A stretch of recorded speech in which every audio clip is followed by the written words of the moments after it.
안녕하세요. 보배드림 읽어드리는 저는 이하나입니다. 보험사 통계에 따르면 우리나라에서 발생한 전체 교통사고 중에 도로가 아닌 곳에서 도로 외에서 발생한 교통사고가 무려 16.4%래요. 그런데 도로가 아닌 곳에서 사고가 발생할 때 그 중에 반이 50%가 아파트라고 합니다.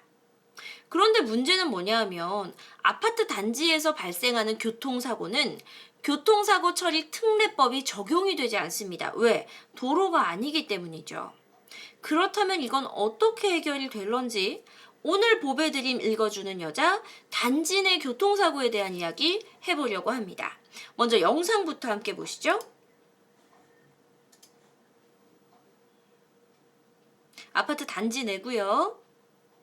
아이쿠. 다시 한번 보겠습니다. 자, 여러분, 아파트 단지 내에서 운전을 하고 있는데 갑자기 꼬마 아이가 잘 보시면 차가 한 대 서 있어요, 단지에. 그리고 그 차 뒤쪽에서 이렇게 뛰어나옵니다. 그 아이는 그 차에서 내린 아이였어요. 다시 한번 보시겠습니다.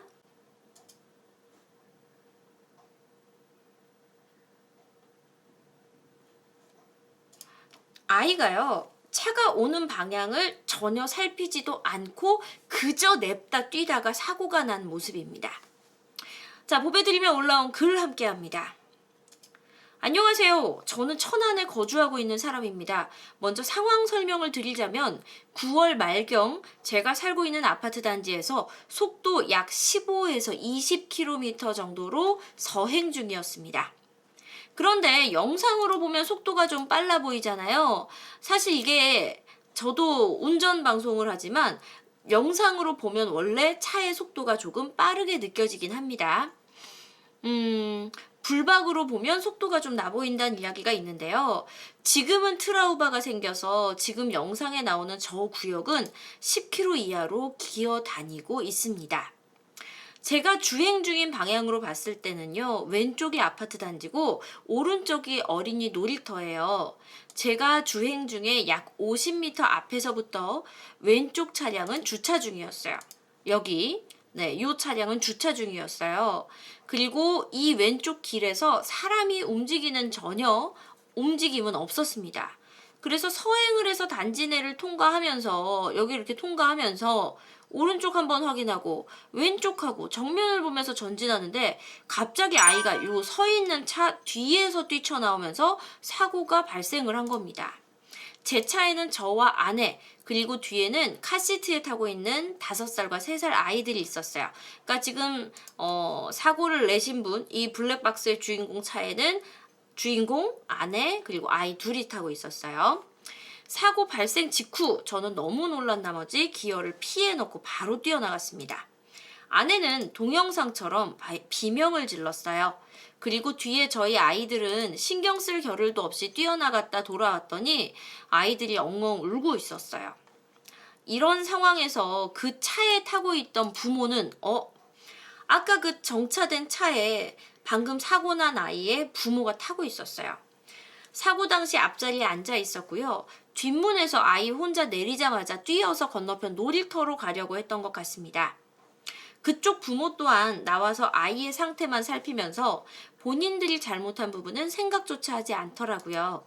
현재 제 쪽 보험사에서는 과실 유무를 따지기는 어려운 상태이고 차 대 사람 사고는 차 쪽에서 무조건 치료비를 책임져야 한다고 말하는 상황입니다. 그리고 아이 부모는 추후에 발생되는 후유증 관련 문제 때문에 합의를 안 봐주고 있다고 합니다. 제 보험사 측에서는 추후에 발생되는 후유증까지도 심사를 거쳐서 보상해준다라고 이야기를 했고요.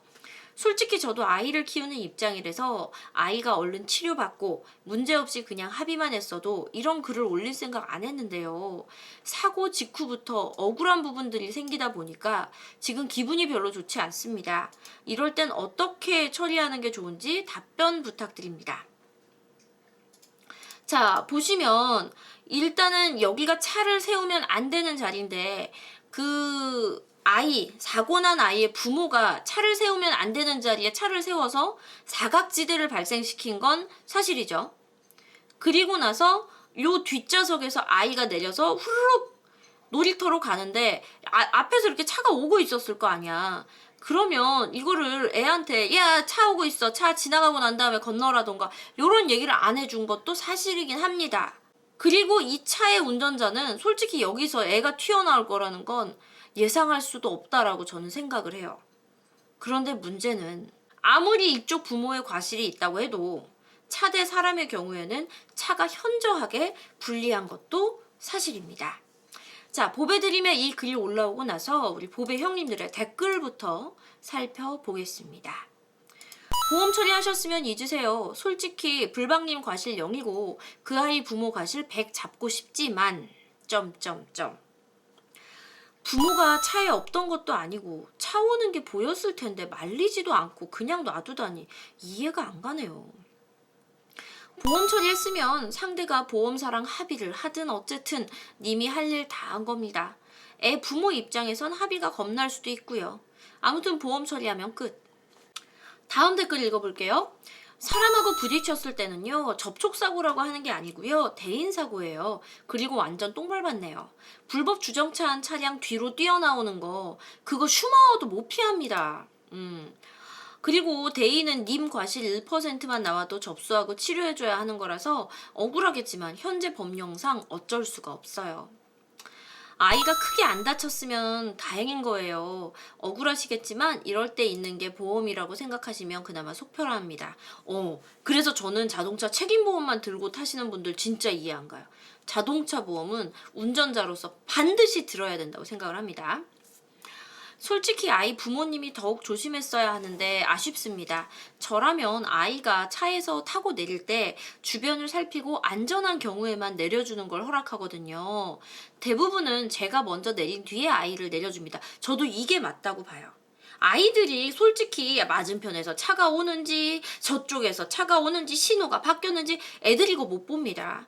아이를 보호하는 어머니가 혹은 아버지가 그 아이를 태우고 온 사람이 말 그대로 보호자잖아요. 아이를 다른 차량으로부터 다른 위험으로부터 보호해줘야 된다고 생각을 하거든요. 근데 이 경우에는 진짜 맞은편에서 이렇게 차가 오고 있는데 애 부모들이 분명히 이걸 봤을 텐데 애를 그냥 내리게 한 건 정말 이해가 안 갑니다. 하지만 법적인 책임은 운전자에게 있죠. 자, 이런 댓글들이 올라온 가운데 어떻게 진행이 됐는지 뒷상황을 알리는 글쓴이의 글이 다시 한번 보배드림에 올라옵니다.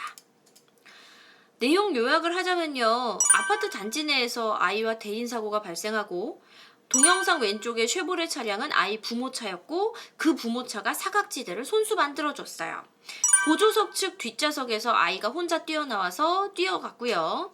후유증이 걱정되니까 70만 원 푼돈으로는 합의할 수 없다라고 아이 측 부모님이 주장합니다. 아이는 2주 염좌 진단을 받았고 찰과상이 없었어요. 그럼 그냥 놀래서 넘어진 정도였네요. 너무 다행입니다. 너무 다행이에요. 3개월 뒤에 아이 부모가 200만 원이 넘는 합의금을 요구했고요. 보험사는 이를 195만 원에 퉁치려고 합니다. 아이의 후유증이 걱정돼서 저는 이 합의금을 주는 것보단 그냥 병원에서 계속 치료받는 게 좋다 생각돼서 합의를 승인하지 않았습니다. 결국 보험 결과는 합의로 마무리를 지어야 한다지만 안일하게 일 처리하는 보험사와 결국 돈이었던 그 부모에게 알아서 처리하게끔 만들어주고 싶지 않았어요. 그냥 보험 처리하고 신경 안 쓰고 싶었지만 그러기엔 너무 본인들 잘못도 모르고요. 아이만 불쌍하게 또 부모에게 이용당해서 보행 대인 사고로 돈 뜯어낼까봐 걱정되네요. 그러니까. 혹시라도 이 글을 볼 수도 있을 그 아이의 부모에게 당신들이 손수 만들어준 사각지대 덕에 갑자기 뛰어나오는 아이를 볼 수 없어서 사고 난 점은 정말 유감스럽습니다만 이런 경우에 아이 다친 것만 보고 병원 치료 얼른 받으라는 제 말에 짜증난다는 듯이 대꾸도 안 하고 사라져버리는 뻔뻔함은 거두고 저한테 사과를 했어야 했습니다. 혹여라도 제가 당신 애를 치워 죽게 만들었다면 나는 같이 동승하고 있었던 내 아내와 두 아들을 몇 달간 보지 못할 차가운 교도소에서 지내야 했겠죠. 민식이 사고 차량처럼 말이에요. 이만큼만 다칠 수 있게 제가 바로 브레이크를 밟아줘서 감사하다고 얘기했었어야죠. 그리고 나와 우리 가족들에게는 놀라지 않았냐고. 아이가 갑자기 튀어나와서 죄송하다고 사과를 했었어야죠.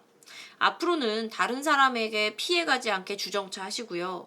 아이에게도 보행교육 확실하게 다시 하시기 바랍니다. 자, 이렇게 글쓴이의 글이 올라왔어요. 사실 아이를 친 건 운전자입니다. 그건 어쨌거나 운전자 잘못이긴 해요. 그러니까 운전자가 보험 처리해주고 운전자가 사과해야 되는 건 맞지만 아이의 부모 입장에서도 잘못이 있다는 거죠. 자, 이 진행 상황을 알게 된 보배 형님들은 이제 댓글로 화를 내기 시작합니다.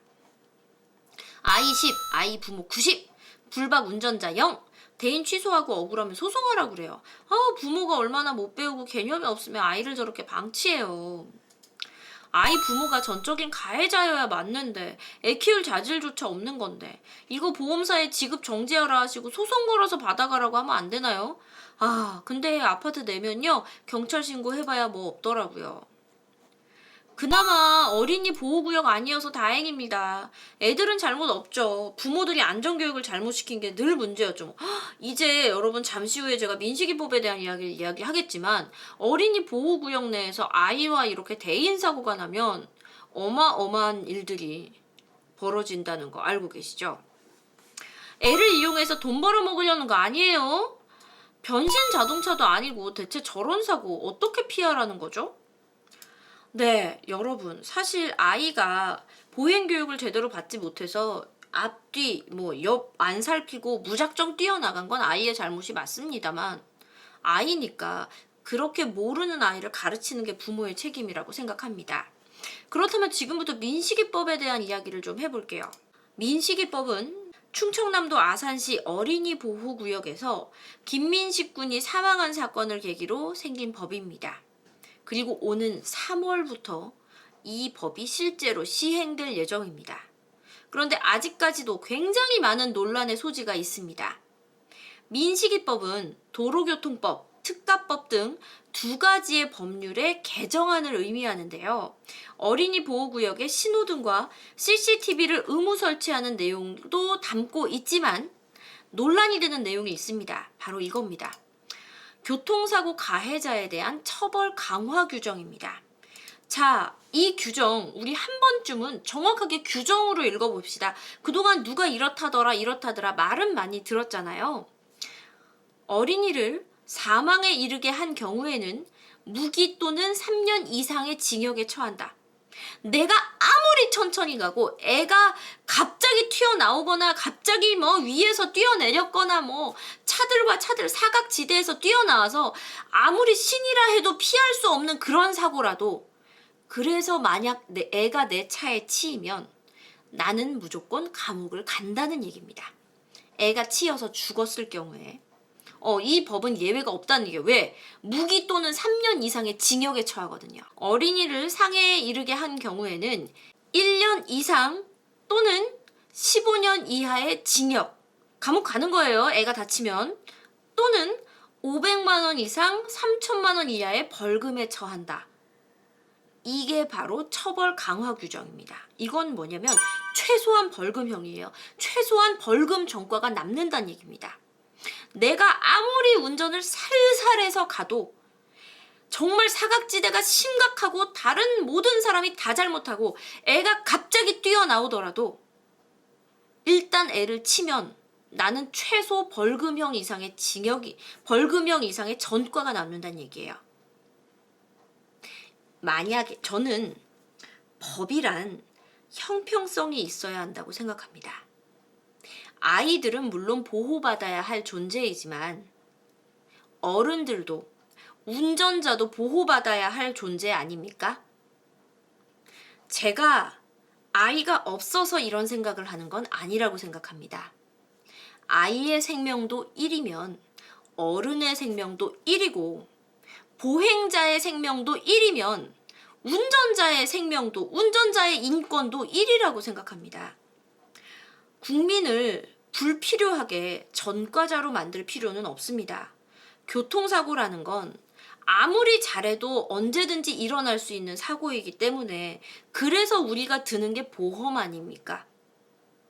저는 충분히 보험료를 내고 충분히 주의 의무를 위반하지 않고 잘 지켰음에도 불구하고 일어나는 어쩔 수 없는 사고에 너무 가혹하게 적용되지 않을까를 걱정하는 게 바로 민식이법이라고 생각합니다. 민식군이 사망한 것에 대해서는 이의를 제기함 없이 유감입니다. 슬픈 일입니다. 하지만 그 아이를 친 운전자가 감옥에 갈 만큼 잘못했는지에 대해 생각해 본다면 이 민식이법에 따르면 만약 같은 상황이 이 민식이법이 시행되는 3월 이후에 벌어졌을 경우에 아무리 살살 가도 아무리 주의 의무를 지켜도 갑자기 튀어나온 아이가 내 차에 치여서 정말 운이 안 좋게도 치인 부분이 아이의 생명에 직결되는 부분이라 타이어에 머리가 깔린다든지 아이의 내장이 터진다든지 사망하게 되면 무조건 감옥에 가야 되는 상황은 좀 형평성에 어긋나지 않습니까? 그리고 한 가지 더. 우리나라에서 사기를 쳤을 때 경제사범, 아니 한 가정을 무너뜨리는 건 아이 대상으로 한 교통사고나 엄청난 규모의 서민을 향한 사기나 비슷하지 않아요? 상해라고 따지면? 막 그로 인해서 자살하는 사람이 생기면, 근데 우리나라 그런 사기 사건엔 굉장히 관대하잖아. 강간, 강도 굉장히 관대하잖아. 심지어 강도한테 정당방위까지 인정할 정도인데 뭐 과잉 진압으로 막 강도를 때려잡은 아버지한테 막 벌하고 이럴 정도인데 뭔가 좀 형평성들이 안 맞지 않아요? 저는 이 법이 시행되면 내비게이션에 이런 기능도 추가돼야 한다고 생각해요. 어린이 보호 구역을 지나가지 않도록 경로를 설정하는 기능 말입니다. 어린이도 소중하지만 운전자도 소중하다는 생각, 법을 수호하고 법을 집행하시는 분들이, 법을 만드는 분들이 한 번은 다시 생각해주면 어떨까? 이미 너무 늦었나? 이런 여러 가지 생각을 하면서 오늘 보배드림 읽어드리는 시간, 단지 내 교통사고 그리고 민식이법에 대한 이야기, 어디까지나 저의 개인적인 의견이 뒤쪽에 너무 많이 포함됐지만 조마조마하는 마음과 함께 이 영상 마칩니다. 영상 내용이 마음에 드셨다면 구독, 좋아요, 마음에 안 드셨다면 그래도 구독, 좋아요 부탁드립니다. 무조건 구독, 좋아요. 이하나였습니다. 고맙습니다.